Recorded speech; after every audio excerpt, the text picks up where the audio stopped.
2024 is over, and with 2025 beginning, I thought it best to answer some of your questions in a Q&A I posted on the community tab. So, thanks for commenting and welcome to the first annual Q&A. Let's get right into this. Yes, this is my face. I know, I need to look at it every day. Anyway, welcome to the Q&A. I thought I'd do it like this because otherwise I would be yet another faceless YouTuber who just feeds you bullshit all the time. Anyway, first question. Wiz_YT asks, what kind of content are you planning to making this year? Well, first and foremost, I want to step back from the Minecraft stuff. I am going to still do Minecraft stuff. The lawsuit stuff, Kian, who is trying to sue Minecraft, that's coming up next. And then it's just the usual mix of a little bit of Minecraft here and there, but usually interviewing developers and actual games like Timberborn and Eco is coming up a second time. The interviews with individual game developers, that's coming up next. That's something I'm really proud of doing, and that's what the focus is gonna be on this year, and it's gonna be fun. Igoro asks, when new podcast episode? When my girlfriend finish editing it. So I have an entire podcast recorded, a few actually right now, with Kian being one of them, with the lawsuit guy. That's being edited right now by my girlfriend. This is the first time she's editing something like this, so, you know, give her a little bit of slack. Krabby Disc asks, why are you both Lunar and Cygnus MC? Well, there is a good question. I wanted to originally name this channel Lunar, but because everybody already took Lunar, like there's a million channel names with Lunar, Cygnus MC stood out more. So I picked Cygnus MC as the channel name, but I name myself Lunar, so in the event that I ever have like a co-host or something, the video can still be on the Cygnus MC channel, and it's still a Cygnus MC video, but it's not Lunar video, it's someone else, you know what I mean? That's kind of the philosophy about it. Plus, it's a really good way of knowing that the people who send you emails actually know what you do and who you are. If a company sends me an email starting with, hi Cygnus MC, I know they don't know who I am, and I know they don't watch my videos. If they start with hi Lunar, then I know they actually know who I am and what I do. Apple Tree asks, why call us Pebbles? Not angry, just curious. Would be kind of odd if you were angry that I called you Pebbles, wouldn't it? I call you Pebbles because that's my little character, Pebble. I'm working on maybe doing something for the Patreons and YouTube members where they get their own individual Pebbles, like little draw Pebbles that I draw for them. But yeah, Pebbles, I have them right here, right, by the way. This is the original Pebble, by the way. But yeah, I call you Pebbles because I needed a name to refer to you as something from the channel, not just viewers, because viewers sounds like distant, you know? Like I appreciate every single one who supports me, subscribes to my channel, watches all my videos, even the flops. I really like those people, so that's why I wanted to have a little name for them. So that's why I call you Pebbles. It's a little bit of an affectionate nickname, if you'd like. Hyderamin asks, why did you start a Minecraft YouTube channel? Why did I ever make that mistake? I do not know. Originally, I was working for another YouTuber and friend of mine, Taff9, as an editor. When my editing skills improved thanks to him, and thanks to just working a lot, I thought, you know what? Screw it. I'm gonna do it on my own. I'm gonna retry this whole YouTuber stuff, because I did do, like, edited stuff. I'll link the first video that I ever edited on this channel underneath this video. It's unlisted now. But then I was like, you know what? Nobody ever talks about what happened with Paper and Bucket and all that kind of stuff. Why don't anyone do that? So I thought, you know what? I'm gonna make 4 videos. I'm gonna make 4 videos about the history of Buckets to Paper MC, because nobody's talking about that. And I went to Lewis, a friend of mine, and he said, you know what? That's fine. You know what? If it takes off, I'll help you. So we launched the first video. First video got 1,000 views. Remember, this was a channel with 148 subscribers. So that video going up to, I think it was 4,000 to 5,000 views. I literally called my best friend at the time, Gibby, and I literally said, if this video gets 100 views in the first day, I'll eat my shoe. And then after the first 8 hours, it got up to 1,000. So I knew I had something. And then I interviewed the Sponge people, because somebody said I should do Sponge, and then I got the idea of interviewing people, and that's how we are here. Why did I start this? I don't know, man. Just a I think someone above gave me the idea. The same person asks, what is your Minecraft skin?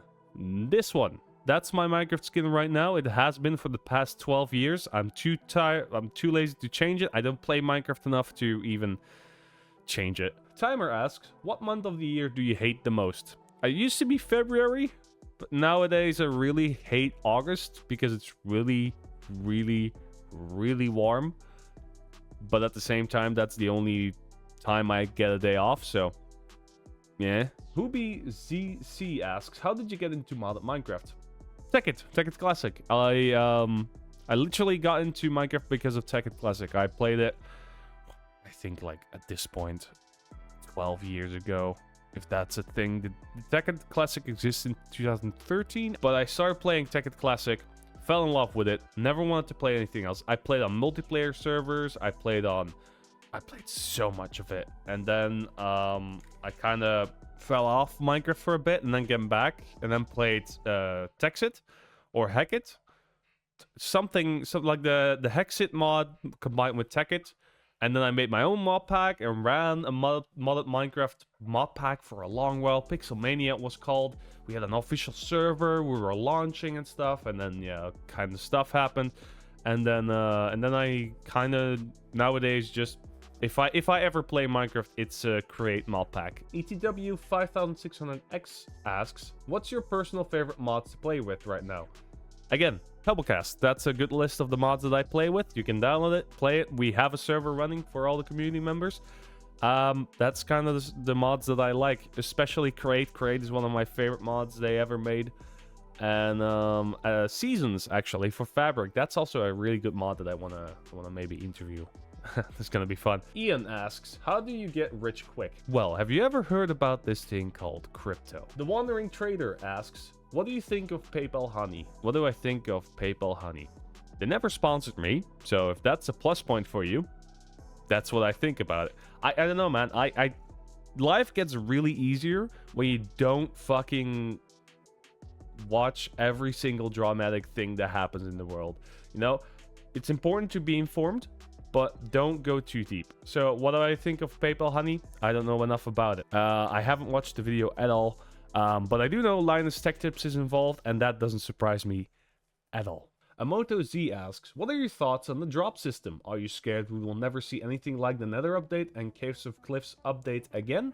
No, and here's why. The drops update does not eliminate the fact that things are still being worked out in the background. What they most likely will do is, instead of stockpiling all the small changes into the big updates, like with the Nether update, we got a lot of blocks, but we got also like smaller changes and details and that kind of stuff. We got all smaller updates in between, like on top of the big one, and then we got smaller features. What they will likely do is release those smaller features as drops to keep interest going and keep every 10-year-old saying they're lazy off their backs, and then when they have finished their large project, they will release that as a major update. Because we have had this drops system for a long while, and it was always the last decimal updates. Those updates were not nothing. We sometimes got features, we sometimes got quality of life changes in there.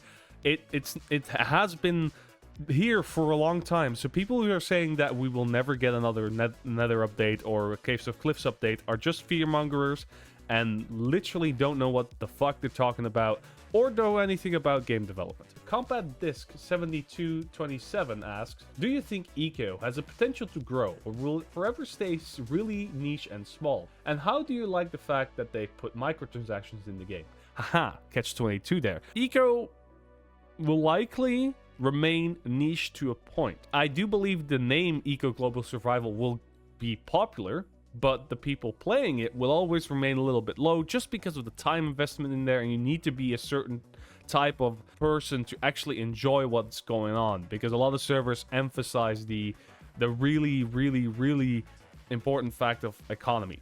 As far as the microtransactions, for context, they put the microtransactions in, yes, but how it works is only a percentage goes towards them, and the server where you buy the microtransactions on gets a percentage of that cut as well. I think it's 10 to 15%.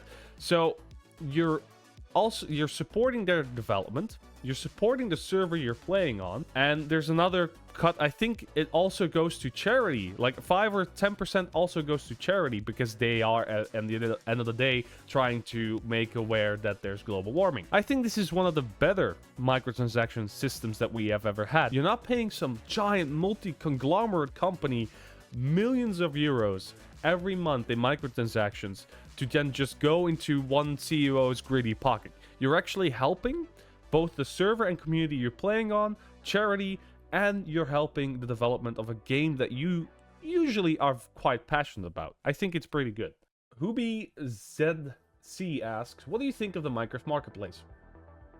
I don't play Bedrock. I don't have an opinion. It's a modding place where you buy stuff. I don't like that. I'm used to mods being free or supportive. But at the same time, it provides an income for some people who like Minecraft and are passionate about Minecraft. So, but at the same time, it also supports Microsoft. I don't know, man. Do I look smart to you? Cat Sid asks, what do you think of Adfly? You know, the way people used to monetize their links shittily. Optifine used it. I don't like ads. I don't like Adfly. Simple as that. And the final question from RNGGM asks, for a square object with a length of 2820 kilometers and the width of 1656 kilometers with a rotation of... You know what? 6. Is that an answer? Is six the right answer for you? I hope it is. And there we have it, ladies and gentlemen. The end of 2024 and the beginning of 2025. Thank you so much for all the people who send in questions. If you have questions still, I will be answering them in the comments. Just leave them. But yeah, if you're watching this, you're usually not someone who just joined me for the first time. So I really appreciate you clicking on this video. The last few videos didn't perform as I hope, especially the Timberborn video, but that's to be expected. You know, I made Minecraft content for a year, and then suddenly I switch over to something else. I'm not gonna complain here. I'm glad that I'm in a position where I can still do this, and still hundreds of you show up to support it. I really want to thank all of you. I want to thank everybody who accepted an interview request from me and came on to the show. I want to thank everyone who supports me, and I want to thank my girlfriend again for editing and supporting me throughout the video process thing, jigmadig, whatever. I can't speak anymore. These videos take a long time to produce. I haven't been all consistent throughout the year. It's been a rough one. 2024, it's been rough, but I hope 2025 gets better for you and for me. So if you have any questions still, leave them in the comments. If you have any New Year's resolutions you would like to share, leave them in the comments. And yeah, also a special thank you to both Pain Ninja and Most Mister for the technical assistance this past year. I really do appreciate it. As well as Kiz and Vesper for all the work they did in this channel this year and likely will do next year as well. And of course, Pax, who does all the thumbnails, hand-drawn art, that kind of stuff. You have Morpha, who does all the Pebble art, thank you for that. And of course, Drowned, who did some short work and of course a video later on this year. I really appreciate all the work you did into this channel. And yeah, I'll see you next year. More stuff to come next week, so stay tuned and we'll see you later. Bye-bye.